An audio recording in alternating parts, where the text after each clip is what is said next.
Bien, mesdames, messieurs, bonjour. Je suis heureux de présider cette session. Merci à Nicolas pour nous accueillir dans de si beaux lieux.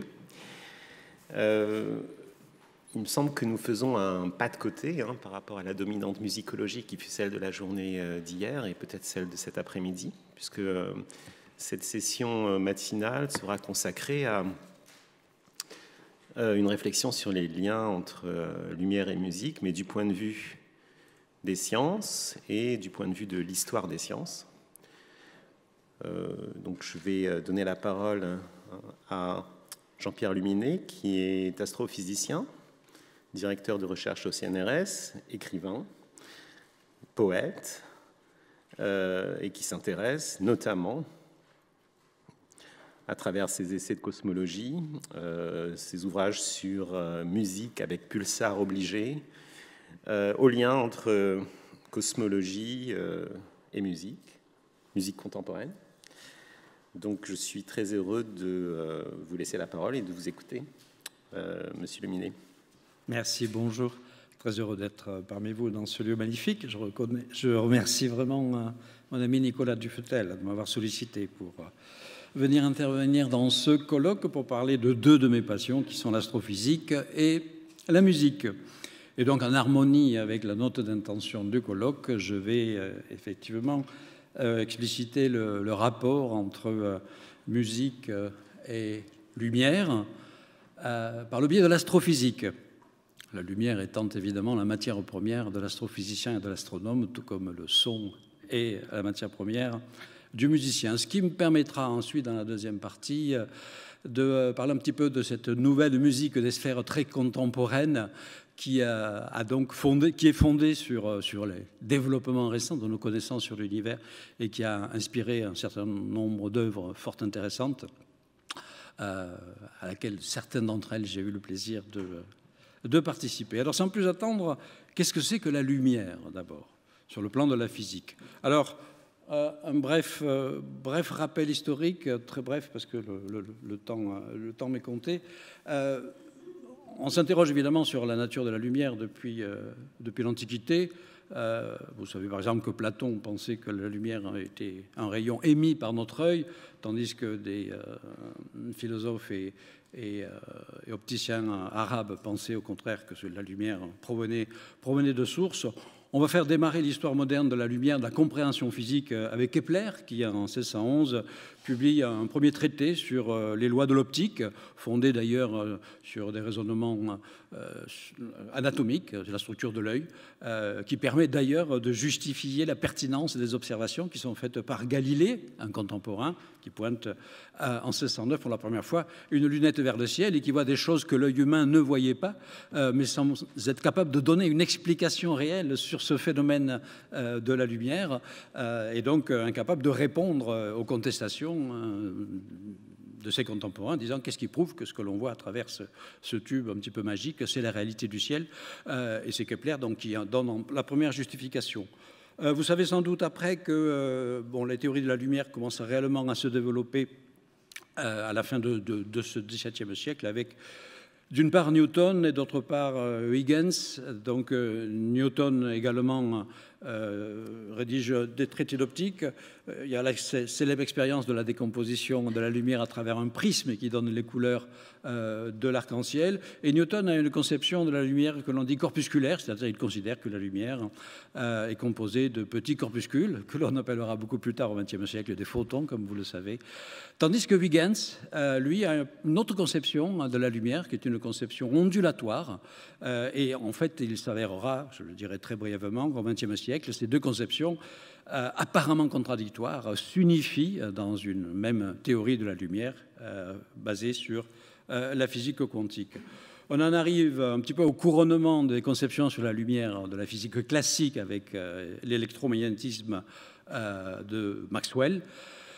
Et donc la découverte du spectre électromagnétique, c'est-à-dire que ce que l'on appelait précédemment la lumière, c'est-à-dire ce qui est perceptible par par notre regard, également d'ailleurs par la plaque photographique qui a à peu près la même sensibilité en fréquence et en longueur d'onde et en énergie que notre rétine, on s'aperçoit qu'en fait la lumière se décline dans ce qu'on appelle le spectre électromagnétique, s'étendant donc des très grandes longueurs d'onde et basses fréquences, que ça s'appelle les ondes radio, jusqu'aux très courtes longueurs d'onde et hautes fréquences, qui sont les rayons X et les rayons gamma. Étant entendu donc que les phénomènes lumineux sont très généralement des phénomènes électromagnétiques, et donc ce que nous avions appelé précédemment la lumière ne correspondait qu'à un intervalle extraordinairement réduit, donc la lumière dite visible, du spectre électromagnétique. Et donc lorsque l'on sort dans cet intervalle, on est soit dans l'infrarouge ou l'ultraviolet, en prolongeant des deux côtés. Alors évidemment, à partir du moment où on parle d'une onde lumineuse, on ne peut pas s'empêcher de faire le lien avec l'onde sonore.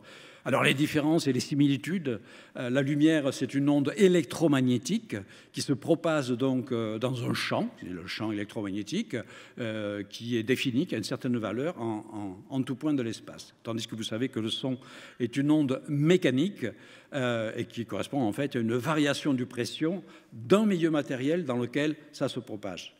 Ça peut être donc l'air, l'eau, etc. Alors, on peut en déduire que la lumière peut donc se propager dans le vide, puisqu'il s'agit d'un champ qui remplit l'espace, mais le son, non, il lui faut un support matériel. C'est l'une des raisons pour lesquelles, d'ailleurs, il n'y a pas d'onde sonore qui nous vient des astres lointains. Mais je parlerai plus tard de cette métaphore. Et puis une deuxième conséquence, c'est que la vitesse de la lumière est considérablement plus grande que la vitesse du son.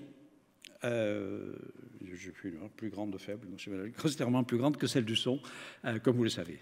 Vitesse de la lumière dans le vide, 300 000 km par seconde, vitesse du son dans l'air ordinaire, 300 mètres par seconde.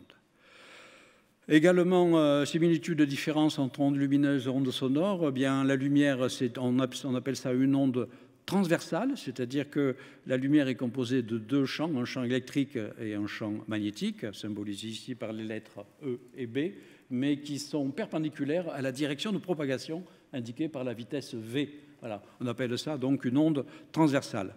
Le son, lui, puisque en fait c'est une variation de pression, on appelle ça une onde longitudinale, on le montre assez bien ici. Vous voyez, voilà, les compression, expansion, compression, expansion, compression, selon donc la sinusoïde que vous voyez là.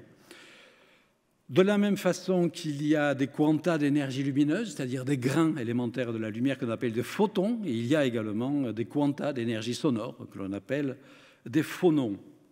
Toujours très rapidement pour expliciter cette similitude et différence entre lumière et son, il y a un spectre lumineux et il y a un spectre acoustique. Alors le spectre lumineux, j'en ai déjà brièvement parlé, vous le voyez ici, avec donc la partie visible n'occupant que vraiment une gamme extraordinairement étroite de longueur d'onde. Pour le son, c'est la même chose, hein. Nous avons évidemment des modes de perception naturels qui sont extrêmement limités, aussi bien dans le spectre lumineux que dans le spectre acoustique. Et de la même façon qu'il y a de l'infrarouge, de l'ultraviolet, il y a des infrasons, des ultrasons. Alors maintenant, bon, ça c'était un petit peu la physique vraiment de base élémentaire, faite au pas de course. Quelques paysages de lumière pour passer à l'astrophysique. Vous en voyez déjà un en arrière-plan, un paysage de lumière extraordinaire, des étoiles tout simplement de notre galaxie, avec quelques étoiles jeunes et bleues, des étoiles plus anciennes qui sont jaune-orangé, et des regroupements d'étoiles. Je vais vous montrer maintenant une série de très belles diapositives sur ces paysages de lumière que l'on voit à diverses échelles dans l'univers, en rappelant qu'elle a même quelque chose de fondamental. Je viens de vous parler du spectre électromagnétique, hein, c'est-à-dire les astres émettent leur énergie sous toutes les longueurs d'onde. Alors après, selon la nature des astres, ils peuvent émettre préférentiellement, c'est-à-dire le maximum de leur énergie, soit dans le domaine optique, ou soit dans le domaine radio, s'ils sont moins chauds, dans le domaine des rayons X, s'ils sont extrêmement chauds, etc. Pour voir ces astres-là, pour observer ces astres sous toute leur couture électromagnétique, il faut déployer un ensemble de moyens télescopiques extrêmement vastes, puisque, comme le suggère le schéma du haut, tous les rayonnements qui parviennent du ciel, la plupart sont arrêtés par les couches supérieures de l'atmosphère. Seule la lumière ordinaire, la lumière visible, arrive au sol, ce qui nous permet effectivement de voir le soleil, les étoiles, la lune, etc. Et essentiellement le rayonnement radio. C'est la raison pour laquelle, donc, au sol, il y a essentiellement donc, des télescopes optiques et des radiotélescopes. Ici, vous voyez deux sites particuliers privilégiés pour l'observation au sol de la lumière des astres lointains. À gauche, vous avez une série de télescopes appartenant à différents pays qui sont installés au Chili. Non, pardon, à gauche, c'est aux îles Hawaï. Et à droite, vous avez des radiotélescopes qui sont installés sur un plateau, un haut plateau chilien à 5000 mètres d'altitude. Mais puisque les autres rayonnements qu'on a besoin de capter pour mieux comprendre la physique des astres sont arrêtés par les couches supérieures de l'atmosphère, il a fallu attendre les années 1970 et le développement de l'astronomie spatiale pour pouvoir embarquer des télescopes dans l'espace et détecter donc tous ces rayonnements qui nous apprennent énormément plus de choses que la lumière visible. Et aujourd'hui, tous ces télescopes embarqués dans l'espace, chacun spécialisé dans un domaine de longueur d'onde particulier, parce que les technologies de détection ne sont pas les mêmes pour l'infrarouge, les micro-ondes, les rayons X, les rayons gamma, l'ultraviolet. Chaque fois, c'est une instrumentation, une technologie particulière. Donc, on a des télescopes spécialisés dans chacun de ces domaines de longueur d'onde. Et en fait, il y a des dizaines et des dizaines de télescopes spatiaux en orbite autour de la Terre qui captent donc l'univers sous toutes ces longueurs d'onde. Et aujourd'hui, même si évidemment dans la presse ou dans les beaux atlas d'astronomie ou sur le web, quand on cherche des images d'astronomie, on voit évidemment des images optiques, 90% des données aujourd'hui que nous utilisons pour comprendre la physique des astres vient de l'invisible, enfin en tout cas de l'invisible, de la lumière que l'on ne perçoit pas directement avec notre œil, même équipé d'un grand télescope. Alors, voici quelques-uns de ces paysages de lumière dans deux domaines de longueur d'onde différents. À gauche, vous avez cette structure-là, en fait, ça fait partie de ce qu'on appelle le milieu interstellaire. C'est la matière qu'il y a entre les étoiles. Ce sont de vastes nuages de gaz, essentiellement de l'hydrogène. Ici, vous voyez 3 piliers de quelques années-lumière de hauteur. Alors, à gauche, c'est une image optique qui a été prise par le fameux télescope spatial Hubble. Voilà, où on a des régions assez sombres, essentiellement parce qu'il y a des poussières dans le milieu interstellaire qui absorbent la lumière visible. Et donc, par contraste, ces piliers paraissent assez sombres. Et à droite, une même image, mais en utilisant un détecteur qui a une plus grande sensibilité vers l'infrarouge, et il se trouve que le rayonnement infrarouge est beaucoup moins absorbé par les poussières. Donc on voit mieux en transparence, et on s'aperçoit d'ailleurs que ces piliers gazeux, qui semblent ici presque solides, un petit peu comme des sortes de stalagmites, mais de très très faible densité, sont en fait extraordinairement ténus et quasiment transparents. Idem pour cette image-là. À gauche, on voit quelque chose de totalement noir, ça s'appelle techniquement un globule de Bock, on l'appelle plus simplement un sac à charbon. C'est une matrice dans laquelle se forment les très jeunes étoiles. Donc en fait, c'est un grumeau, un excès de densité dans un nuage interstellaire qui a accumulé beaucoup de poussière. C'est pour ça qu'en optique, à nouveau, on ne voit rien, c'est tout noir. Et si on fait l'équivalent d'une échographie, c'est-à-dire un télescope infrarouge qui va se braquer vers ce sac à charbon, on voit ce qu'il y a dans le sac à charbon et on reconstitue... Ah pardon, excusez-moi, j'ai oublié d'appuyer sur... Pardon, j'avais oublié d'appuyer sur l'image. Donc à gauche, le sac à charbon en optique, à droite, le même sac à charbon en infrarouge, et on voit bel et bien les embryons d'étoiles, les proto-étoiles qui sont en train de se former au sein de ce sac à charbon. Ici, deux images toujours du même objet. Alors là, ce n'est plus la naissance d'une étoile, mais c'est la mort explosive d'une étoile, un phénomène cataclysmique que l'on appelle une explosion de supernova. Donc à gauche, la célèbre supernova observée pour la première fois par un astrologue chinois en l'an 1054. Je n'ai pas fait de confusion, il s'agissait bien de l'astrologue de l'empereur de Chine, puisqu'à cette époque, on ignorait tout de l'astrophysique dont je vous parle maintenant. Et comme les supernovas libèrent des quantités d'énergie phénoménales, y compris et surtout dans des longueurs d'onde de très haute énergie, notamment en rayons X, eh bien, l'image à droite, c'est une reconstitution en fausse couleur de cet objet, mais observé par un télescope à rayons X embarqué dans l'espace. Voilà, ici, c'est l'image de notre grande voisine, la galaxie d'Andromède, à 2 millions d'années-lumière de nous, l'une des premières galaxies à avoir été identifiée dans les années 1920 comme étant réellement une autre Voie lactée, puisqu'auparavant, on se posait la question, est-ce que dans l'univers, il y a une seule galaxie, la nôtre, la Voie lactée? Ça, c'est toujours le côté un petit peu très anthropocentrique de penser qu'on est forcément seul et au centre de l'univers. Et puis, on a découvert des milliards de galaxies, celle-là étant la plus proche de nous. À gauche, à nouveau, une image optique ordinaire, enfin ordinaire, prise évidemment avec des moyens télescopiques formidables, mais c'est réellement...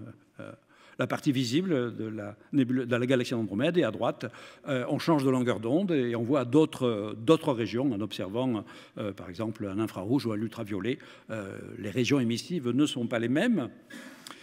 On plonge dans l'univers toujours plus profond. Ici, on appelle ça un cliché du ciel profond, c'est-à-dire on ne voit plus que des galaxies. Vous n'avez pas d'étoiles là-dedans. Vous avez chaque point de ce cliché, c'est une galaxie, avec donc ces centaines de milliards d'étoiles. Donc à gauche, à nouveau, un cliché optique pris par le télescope spatial Hubble, où vous avez des galaxies de différentes formes, de différentes couleurs que l'on voit à des âges différents, puisqu'on les voit à des distances différentes. Et comme vous savez, il y a un couplage entre la distance et le temps, puisqu'on voit tout en décalage en astronomie, puisqu'il faut attendre que la lumière nous parvienne pour nous donner une image. Et à droite, le même champ, mais vu en rayons X, où cette fois-ci, donc, la plupart des galaxies optiques disparaissent et on voit des galaxies qui sont invisibles en optique, mais qui sont extraordinairement brillantes en rayons X, figurées donc par tous ces petits points de différentes couleurs, tout simplement parce que ce sont ce qu'on appelle des galaxies à noyau actif, dans lesquelles on soupçonne fortement qu'il y a un trou noir géant au centre qui est en train d'absorber d'immenses quantités de matière, voire avaler des étoiles entières. Et cela crée des processus de libération d'énergie très énergétiques qui sont essentiellement dans le domaine des rayons X. Je poursuis toujours la partie astrophysique avec...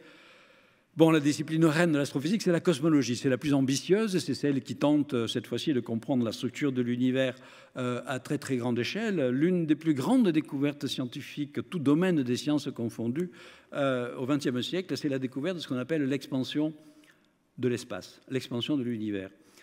Je vous en parle, c'est parce que ça affecte la lumière. La lumière a un spectre, je vous l'ai dit. Et il se trouve qu'il y a un effet physique connu, très connu, qui s'applique non seulement à la lumière, mais au son, et au son, vous l'avez expérimenté, ça s'appelle l'effet Doppler. C'est-à-dire le fait que lorsque vous avez une source qui se rapproche de vous, les fréquences que vous en recevez sont augmentées par rapport aux fréquences naturelles de la source. Et si au contraire la source s'éloigne, les fréquences ont diminué. Vous l'avez tous expérimenté au moins sur le plan acoustique, puisque la sirène d'une voiture qui se rapproche va dans les aigus, et si la voiture s'éloigne, si la sirène s'éloigne, ça va vers les graves. C'est pareil pour la lumière. Donc, si vous avez une source de lumière qui se rapproche de vous, eh bien, le spectre que vous en prenez, à travers un spectroscope par exemple, est entièrement décalé vers, on dit ça vers le bleu, c'est-à-dire vers les plus courtes longueurs d'onde, et au contraire, si ça s'éloigne, c'est décalé vers le rouge. On fait ça, on applique cette technique pour mesurer les vitesses dites radiales, c'est-à-dire dirigées dans la direction de tous les astres, que ce soit des planètes, des étoiles, des galaxies.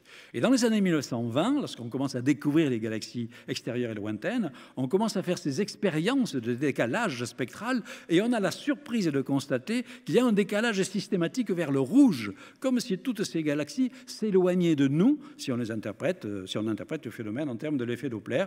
Et quelqu'un que vous ne connaissez peut-être pas, c'est l'un des pères de la cosmologie moderne, qui s'appelle Georges Lemaître, utilisant la théorie de base sous-jacente qui est la relativité générale d'Einstein et utilisant les observations faites par les astronomes américains, découvre l'expansion de l'univers, où il dit que, en fait, si les lumières des galaxies lointaines sont toutes décalées systématiquement vers le rouge, et d'autant plus décalées que ces galaxies sont lointaines, ce n'est pas parce que ces galaxies bougent, c'est parce que c'est l'espace qui les contient et qui nous en sépare, augmente au cours du temps, se dilate au cours du temps. C'est ce qu'on appelle l'expansion de l'univers, et ça a donné lieu donc à ces fameux modèles de Big Bang où, effectivement, si on remonte maintenant le film à l'arrière, eh bien, on aboutit à l'idée donc d'une sorte de début de l'expansion de l'univers, qui n'est pas forcément le début absolu de l'univers. Ça pose quelques questions de physique fondamentale qui ne sont pas encore résolues. Mais ce qu'on va appeler le Big Bang, en tout cas, c'est le moment où l'univers a commencé à rentrer en expansion, dans une configuration initiale, évidemment, radicalement différente de l'univers d'aujourd'hui. dans un état extrêmement chaud, extrêmement dense. Ça remonte à peu près à 14 milliards d'années, ce qui permet maintenant d'élaborer ce qu'on appelle le modèle standard du Big Bang, où à partir effectivement de cette origine supposée du temps, où l'on met quand même un point d'interrogation, on a une description de l'évolution de notre univers, essentiellement un univers extrêmement chaud et dense initialement, qui, grâce à cause de l'expansion de l'espace, se dilue progressivement et forme des grumeaux à partir d'un milieu initialement très homogène et très chaotique, et il se structure progressivement, et nous sommes aujourd'hui les gros grumeaux, nous, les êtres humains, les planètes, les étoiles, les galaxies, on est des grumeaux, des fluctuations initiales infinitésimales, qu'on appelle les fluctuations quantiques de l'univers primordial. Pour en venir à la lumière, ce modèle standard du Big Bang, très solidement éprouvé par un grand nombre d'observations de nature cosmologique, on sait qu'il a été opaque pendant ces 380 000 premières années. Bon, c'est un clin d'œil dans l'histoire de l'univers par rapport aux 14 milliards d'années, mais tout de même, pendant 380 000 ans, la lumière ne se propageait pas dans l'espace, elle est tout simplement prisonnière de la matière. La lumière s'est libérée au bout de 380 000 ans par un processus physique que l'on comprend très bien. L'univers est devenu transparent, heureusement pour nous les astronomes. Et la transition, c'est quoi? C'est le fiat lux cosmologique, qui n'a évidemment rien à voir avec le fiat lux biblique, puisque ce n'est pas du tout au temps zéro. D'ailleurs, la science a tenté d'éliminer cette histoire de temps zéro. Donc l'origine de la lumière, c'est 380 000 ans. Et figurez-vous que nous baignons encore dans le vestige de cette première lumière émise par l'univers, que nous détectons dans le domaine des micro-ondes, et ça s'appelle le rayonnement de fond cosmologique. Donc vous voyez ici une carte reconstituée évidemment en fausse couleur.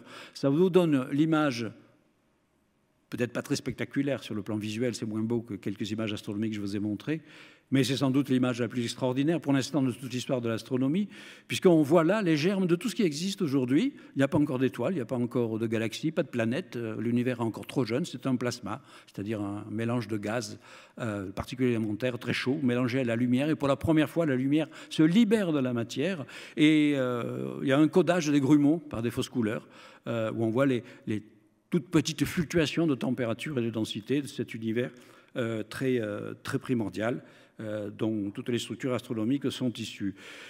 Pour faire maintenant, commencer à faire tisser davantage de liens avec la musique, donc j'ai beaucoup travaillé sur ces modèles-là, et notamment en utilisant une analogie très pertinente du tambour cosmique. Alors pourquoi? Vous connaissez sans doute ce qu'on appelle les motifs de Chladni.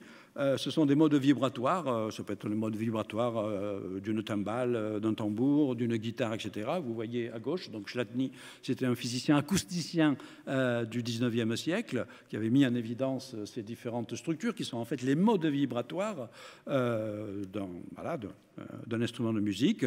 Eh bien, figurez-vous qu'on peut appliquer ces techniques de décomposition en modes vibratoires fondamentaux à l'analyse de ce rayonnement fossile que je vous ai montré pour décoder ce qu'on appelle les harmoniques cosmiques par des techniques mathématiques complexes, puisque là, on a quelque chose de plus compliqué qu'un instrument de musique. On a quelque chose de quatre dimensions, 3 dimensions d'espace et 1 dimension de temps.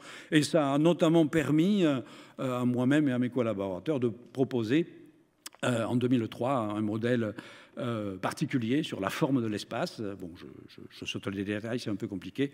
L'espace sphérique dodécaédrique de points carrés, mais essentiellement notre raisonnement que nous avions fait paraître initialement dans la revue Nature, on avait fait la une de la revue Nature, c'était essentiellement, vous n'avez pas le temps de lire ça, mais c'était réellement une analogie musicale, c'est-à-dire que dans l'analyse des modes de vibration de l'univers très jeune, que l'on voyait dans le rayonnement fossile, il semblait manquer des vibrations de très grande longueur d'onde, et avec une analogie musicale, à partir du moment où on a un instrument fini, de taille finie, il y a forcément une coupure dans les graves, puisqu'on ne peut pas avoir de mode vibratoire plus grand que la taille de votre instrument. Pareil pour l'univers, si l'univers n'est pas infini, et relativement fini, pas relativement, s'il est fini, il y a une coupure dans les modes de grande longueur d'onde. Avant de passer à l'astrophysique, notre sujet de prédilection, c'est les trous noirs. On a la mort de la lumière, mais on a une résurrection de la lumière, en ce sens que les trous noirs pièges à lumière par excellence, vont être capables en fait de provoquer dans leur environnement les plus grandes sources de lumière. Alors très rapidement, le temps s'écoule à une allure folle. Bon, par exemple, ça c'est une première simulation numérique que j'ai eu la chance de faire il y a tout juste 40 ans, où j'avais calculé à l'ordinateur à quoi ressemblerait un trou noir entouré de quelque chose, essentiellement un disque de gaz. Donc c'est une image voilà, qui a une actualité, puisque aujourd'hui, 40 ans plus tard, on commence à avoir les moyens télescopiques d'observer ce genre de choses. Et également dans les années 80, j'avais étudié également la façon dont justement des trous noirs capables de briser des étoiles entières étaient capables de produire de grandes flambées de rayonnement. J'avais appelé ça les crêpes stellaires flambées. Bien. Je passe rapidement pour mentionner les trous de verre. Alors vous allez comprendre pourquoi je vous parle de ces choses compliquées, parce qu'il va y avoir tout ça un lien avec des créations de musique contemporaine fondées sur ces choses-là. L'idée de trou de verre, c'est la suggestion physique théorique que la structure de l'espace engendrée par un trou noir peut être beaucoup plus compliquée que simplement un puits de gravitation avec un fond, mais peut générer ce genre de structure dans lesquelles on peut passer d'un point A à un point B en utilisant un raccourci de l'espace-temps passant par un trou noir à travers une structure que l'on appelle le trou de verre. Et enfin, les ondes gravitationnelles, qui sont de la même façon qu'un mouvement d'une charge électrique, dans la théorie de Maxwell, engendrent des ondes électromagnétiques. Le mouvement d'une masse donc gravitationnelle engendre des ondes gravitationnelles selon la théorie d'Einstein de la relativité générale. Et donc ces ondes gravitationnelles ont bel et bien été détectées pour la première fois, après avoir été prédites en 1916, un siècle quasiment jour pour jour plus tard. Elles ont été détectées pour la première fois en 2015, avec donc un signal gravitationnel. Ce n'est pas de la lumière, ce n'est pas de l'électromagnétisme, mais c'est un autre type de propagation. On peut appeler ça la lumière gravitationnelle. Ça, c'est ce qu'on appelle un chirp, le chirp gravitationnel, c'est-à-dire c'est en fait le signal qui a été reçu n'a duré que quelques fractions de seconde. Évidemment, le côté acoustique que vous entendez n'est qu'une transposition sonore de ce phénomène. Bon, donc il me reste 2 à 3 minutes simplement pour vous parler de tout le reste. Bon, donc je passe sur l'antique harmonie des sphères. On a eu une très belle intervention hier en début de colloque sur cette idée d'harmonie des sphères, notamment avec Boès, etc. Voilà, très brièvement, l'harmonie des sphères dans la physique moderne, fondée essentiellement donc d'abord la physique classique, mais surtout maintenant la relativité générale et la physique quantique. Bon, très rapidement, Nicolas, hier, dans son introduction, avait mentionné quelques-unes des œuvres. Bon, j'en mentionne aussi rapidement quelques-unes fondées, alors pas directement sur la lumière, mais sur la perception du cosmos, donc il y a forcément un lien avec la lumière. Bon, l'harmonie du monde de Hindemith, adapté du traité de Kepler, le fameux Atlas Eclipticalis de John Cage, qui utilise un atlas céleste pour placer les hauteurs de notes, Takemitsu, la pièce de Olivier Messiaen, Clair sur l'au-delà, où il demande dans l'un des mouvements à ce que les musiciens adoptent dans la position, dans leur placement, la même structure que les étoiles de la constellation du Sagittaire. Stockhausen, j'ai eu la chance extraordinaire hier d'aller à l'Opéra Comique et d'assister à cette œuvre, à cette représentation époustouflante du Jeudi de lumière. C'était vraiment extraordinaire. Et puis, donc également Astralis de Rime et bien d'autres œuvres. Bien. Très rapidement maintenant, j'ai eu la chance de collaborer donc avec des compositeurs de premier plan dans certaines élaborations de musique, donc de création musicale contemporaine, fondée sur les derniers développements de l'astrophysique, puisque je trouve que j'ai publié beaucoup d'articles, d'ouvrages de vulgarisation, qui fait que donc voilà, cette physique très compliquée, cette astrophysique relativiste et compliquée, est rendue perceptible pour voilà, le public curieux et les artistes qui sont évidemment à l'écoute des révolutions scientifiques qui sont en train de se faire. Voilà, donc j'ai eu cette chance de collaborer avec l'immense Gérard Griset, qui, ayant entendu ce qu'on appelle des sons de pulsars, que vous allez voir, ce ne sont pas vraiment des sons, mais une transposition de sons d'objets célestes, s'est dit qu'est-ce que je vais en faire, et donc il m'avait contacté pour élaborer un projet. Alors, un pulsar, c'est un vestige d'une explosion de supernova. Je vous ai parlé très brièvement des supernovas. Au centre de ces explosions, il y a des objets extrêmement compacts qui se forment, qui sont en fait des objets qu'on appelle des pulsars. qui émettent une pulsation lumineuse extrêmement régulière, à la façon d'un métronome. Ces pulsations lumineuses sont captées par des radiotélescopes. Ces radiotélescopes transforment le signal radio de très faible intensité en un signal électrique, variable au cours du temps. Ici, vous voyez ce type d'enregistrement. Donc, vous avez un signal radio extrêmement régulier. Et c'est expliqué sur le plan de la physique par, en fait, un objet qu'on appelle une étoile à neutrons, qui est en rotation extrêmement rapide et avec un champ magnétique très puissant. Et il y a un véritable phare lumineux qui est émis au-dessus des pôles magnétiques et dont la vitesse de rotation donc, est modulée par... donc le rythme, si vous voulez, est modulé par la vitesse de rotation de l'étoile. À chaque fois que le faisceau de lumière passe devant la ligne de visée d'un radiotélescope, on a un signal radio. On peut transposer ce signal radio en transformant d'une certaine façon le radiotélescope en une sorte de magnétophone cosmique. Je vous fais écouter brièvement ce pulsar qui s'est formé il y a 30 000 ans. Vous avez 11 battements par seconde, c'est-à-dire 11 rotations de ce pulsar. Ce pulsar s'appelle le pulsar de Vela. C'est le vestige de l'explosion de supernova que vous voyez là. Les étoiles que vous voyez n'ont rien à voir, elles sont simplement dans le champ de visée. C'est une étoile que l'on ne voit pas, mais que l'on entend en radio. Ayant écouté justement ce type d'enregistrement étonnant, Gérard Griset m'a dit « il faut faire quelque chose ». Et donc en 1889-90, il a conçu, avec mon aide, cette œuvre qui s'appelle Le Noir de l'étoile, qui est écrite donc pour 6 percussionnistes placés autour du public. En l'occurrence, à l'époque, c'était les percussionnistes de Strasbourg. Bon, maintenant, l'œuvre est jouée un petit peu par tous les grands groupes de percussion. Bande magnétique dans laquelle on entend toujours le pulsar que vous venez d'écouter, et puis une retransmission carrément in situ de signaux astronomiques, c'est-à-dire une guest star au sens propre du terme, une étoile invitée au moment du concert qui va délivrer son rythme, qui va se mêler au rythme joué par les hommes. Et dans notre projet, donc j'ai écrit un texte d'introduction explicatif qui fait partie de l'œuvre. Et puis après, voilà, nous avons 2 fenêtres d'écoute où les musiciens s'arrêtent de jouer et où nous entendons ces pulsars. Ça s'appelle donc musique avec pulsar obligé parce que l'une de nos idées, c'était d'essayer effectivement de mêler 2 temps apparemment incommensurables, le temps des astres et le temps des hommes, puisqu'il fallait attendre le passage d'un pulsar dans la fenêtre d'observabilité d'un radiotélescope. Ça ne se passe pas toute l'année, ça se passe certains jours de l'année à certaines heures, et ça ne reste que quelques minutes. Donc il fallait caler exactement le début du concert, le jour, l'heure, même à la minute, à la seconde près, pour le début de l'œuvre, pour qu'au moment voulu dans la partition, le signal astronomique arrive. Je finirai avec des collaborations plus récentes qui font intervenir des choses extrêmement compliquées de la physique contemporaine, mais ça montre bien à quel point des compositeurs, à l'affût de ce que nous faisons, nous, dans nos laboratoires de physique fondamentale, peuvent être fascinés par cela. L'un des grands défis de la physique d'aujourd'hui, c'est ce qu'on appelle élaborer des théories de gravité quantique, c'est-à-dire essayer d'arriver à unifier les 2 grands piliers de la physique d'aujourd'hui, que sont la relativité générale d'Einstein et la physique quantique, en une théorie unique. Il y a plusieurs pistes qui sont suivies. Grosso modo, il y en a 2. Il y en a une qu'on appelle la théorie des cordes, qui est une sorte d'immense retour métaphorique à Pythagore, où tout est vibration. Et puis, il y a une autre, c'est plutôt un retour à Démocrite, où on considère au contraire qu'il y a des atomes, de toutes choses, y compris des atomes d'espace et des atomes de temps.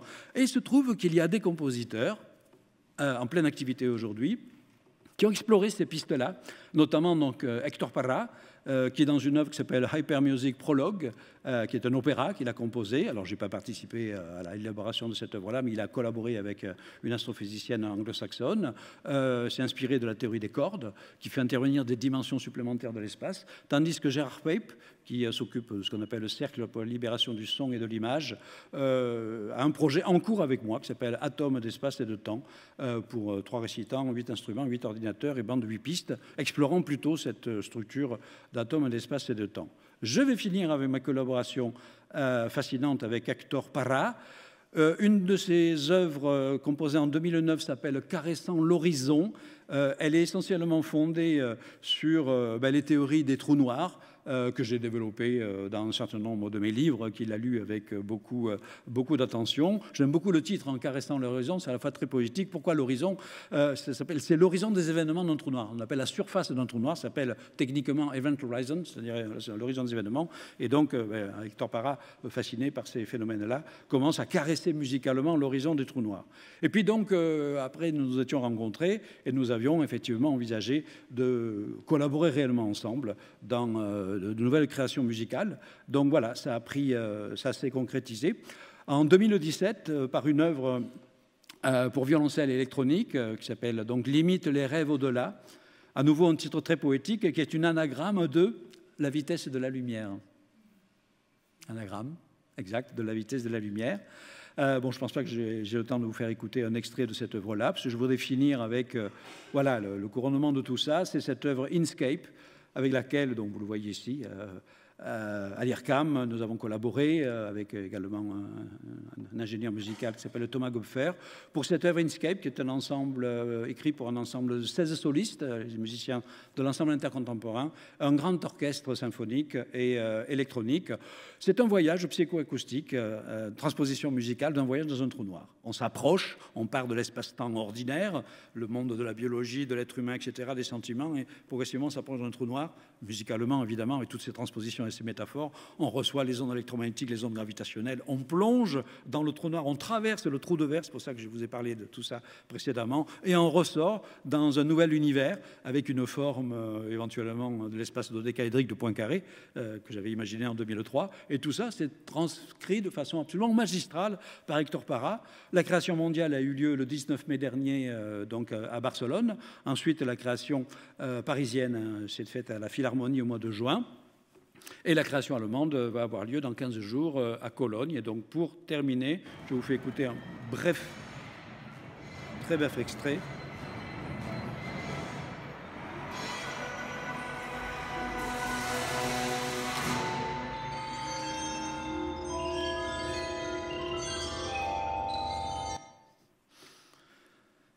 Et en m'excusant d'avoir légèrement débordé sur mon temps, je vous remercie.